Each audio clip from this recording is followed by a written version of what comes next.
Hello everybody, I'm Shayan, and today I want to talk about letting go and answer the question, do you have to let go of everything? Because through healing from trauma, through healing from pain, and through the healing process, we recognize our triggers and we get better at recognizing, what causes our pain, and that's what therapy is for. And therapy can really help us recognize, what is the cause of the pain and why whatever's happening is actually happening. Why am I going through depression? Why am I going through this? And that's why therapy is so beautiful, because if you don't have therapy, you don't have any recognition of why whatever's going on is going on. You really just feel lost and you don't understand, and you just feel like everything is just going bad for no rhyme or reason. But there always is a reason for why things are going bad. And depression is not meant to be a normal thing. Abuse is not meant to be a normal thing. Pain is not meant to be a normal thing. So do you have to let go of everything, right? So as we embrace our pain that was built up over time, and we push down deep into our subconscious mind or brain and body, we get better at realizing what triggers us. But what you have to realize is not everything has to be let go of. See, because some things that you realize trigger you,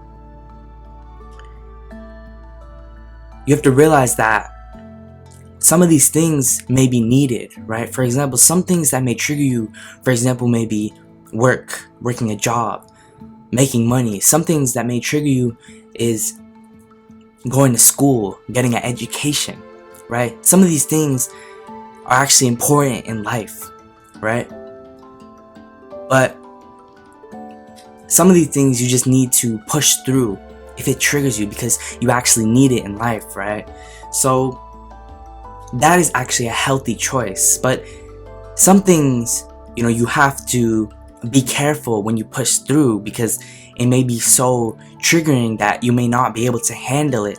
And that's called slowing down, really taking it step by step and day by day, and really recognizing your triggers. And that's how you recognize things about your triggers, and recognizing the process of pushing through your triggers, because pushing through will really help you get over your triggers so you can live a life trigger free and not be triggered daily over the littlest things, and be able to live a normal, healthy life, right? So pushing through is not a bad thing. Sometimes it's a healthy choice to push through your triggers, because some of these things you may need it, but also just in general, it's very healthy to push through in your triggers if you're able to, and it doesn't overstimulate you or cause you to panic or cause you anxiety or cause you to go through a re-traumatizing event or experience, right?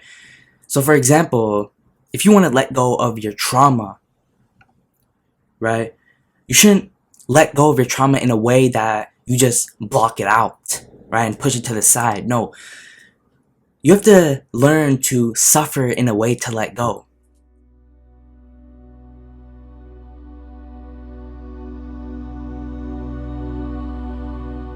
A lot of times when we suffer so much, our brain adapts to this. A lot of times in abusive relationships, right, that a husband and wife may be in, the wife never leaves the husband who is abusive. Why? Because now the wife is adapted to this pain. And a lot of times it's very hard to leave abusive relationships and abusive families, because we've adapted to this pain that we've had our whole life, the abuse that we've had our whole life, and our brain is adapted to this. So instead of choosing to let go, right, and choosing the healthy choice, we choose to actually suffer more, because that's what we have adapted to think that is normal and right for us. So essentially our trauma becomes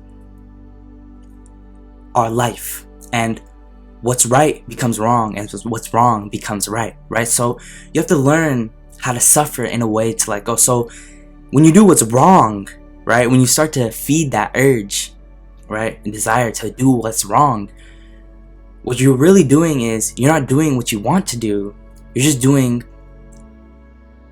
to what your body and mind is reacting to from your trauma. So you're living, like I said, with your trauma. And that's how people live with their pain their whole life. They never get over it because they're always coping, right? But they never start the healing process, because coping is just the first step, but healing is the final step.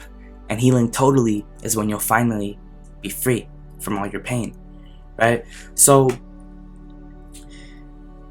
a lot of these things that we do from a trauma reaction, right? The things that we do to choose to do because it causes us to suffer more, the things that we don't actually want to do, but we do naturally, quote unquote, because a lot of times trauma just takes over our body. It's not even in our mind, it's just in our body.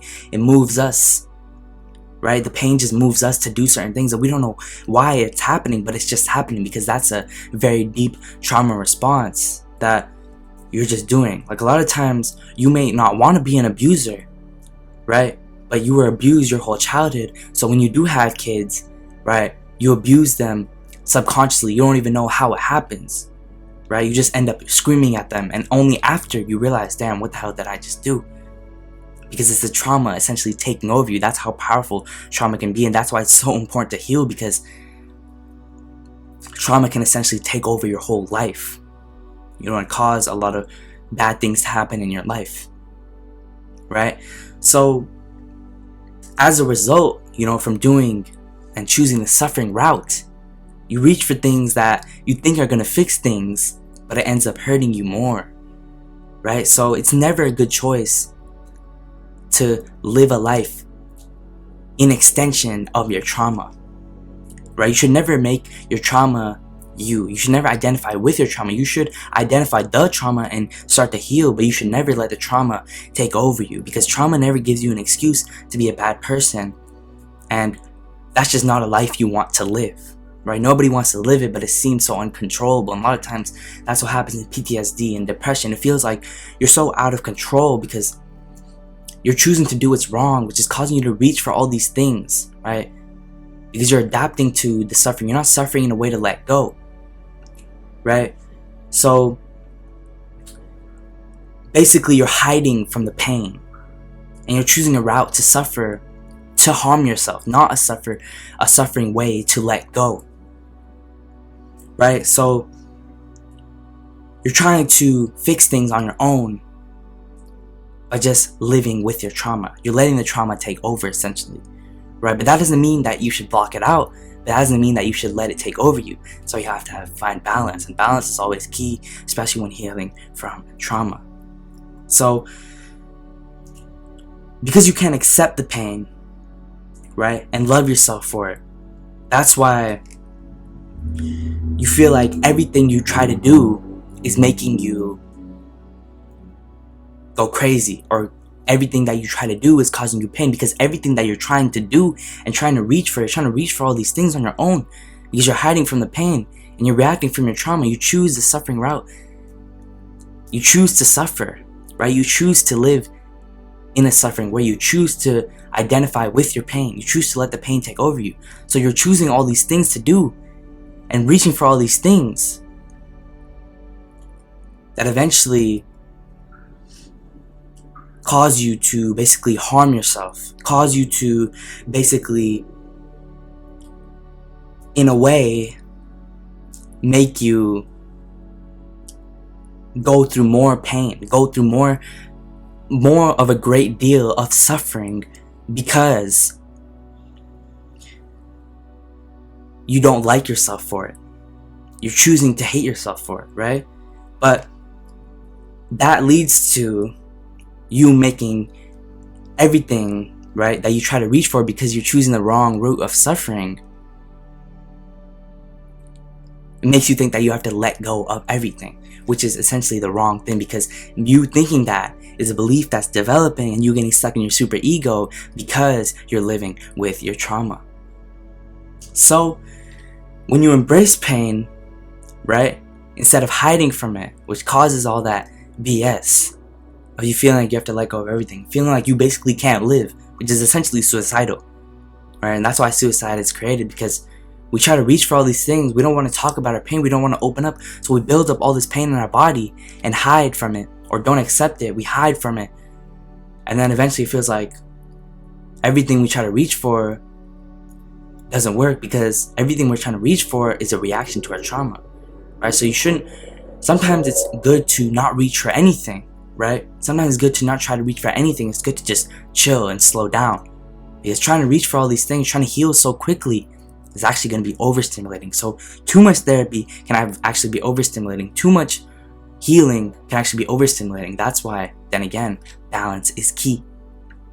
So when you're embracing pain, like I said, you can still suffer, right? It's hard to accept pain, right? But this is coming back to what I was saying about suffering in a way to let go. Because when you suffer in a way to let go,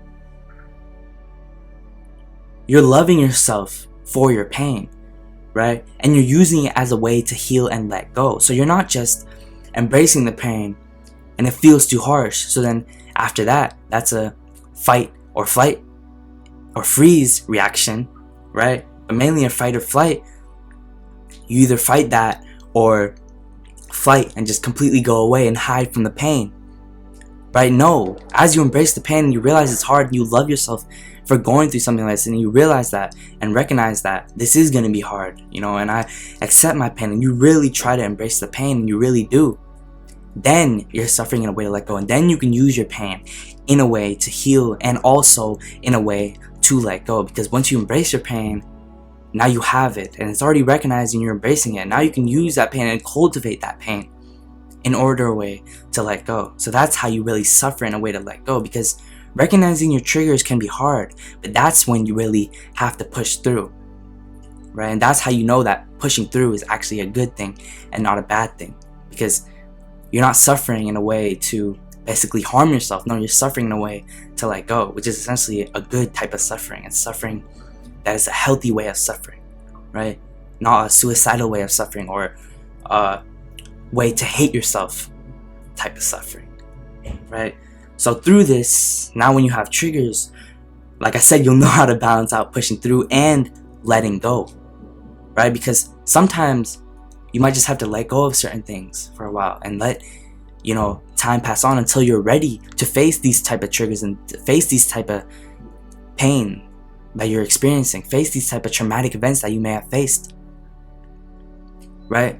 So it doesn't mean that you're letting go of it completely.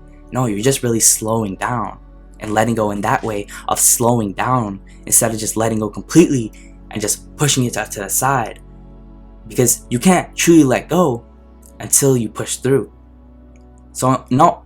So if you haven't recognized the trigger yet, but you think you're just letting go of that trigger and just letting go of the pain, then you really haven't done anything. And that's how numbness is created. That's how depression is created and more pain is created, because nobody wants to heal. You haven't even started coping yet, right? And that's how you will eventually live with the pain for God knows how long, right? So as you find a balance between pushing through and letting go, then you'll finally put a stop to trauma-based reactions such as a fight, flight, or freeze reaction, because now you have a balance between pushing through and letting go. So there's no reaction or response to trauma that will cause you to do erratic things or cause you to have erratic behaviors or beliefs or thoughts, right? Because you're always facing the pain, and you realize that it's okay to have the pain, and it's okay to go through what you're going through and to accept that what you went through is okay, right? Sometimes it might be hard to accept it, but that's when you push through, when it's hard to accept. But you don't push through when it's overstimulating, when it's hard for you. But that's how you really recognize, and understand and have balance between pushing through and letting go. And that's how you really heal. And that's a really important part of healing, right? Because there's so many parts of healing and so much healing that you may have to do is that. And when you try to do that in such a fast way, right, and quick way and a quick fix, you end up hurting yourself even more. So trying to do it fast will actually slow you down, and slowing down will actually not necessarily speed up the recovery process, but it will make the process easier, because no matter how harsh your pain is, there is no pain that's worse than each other, right? Or better, right? Everybody has pain. Pain will always just be pain. Trauma will always just be trauma. But the process will always, sometimes take years, sometimes takes months, sometimes it will take a long time, right? But it's all about embracing the pain. That's just the first step you have to take, and it will lead you to the final steps of truly healing and being finally free.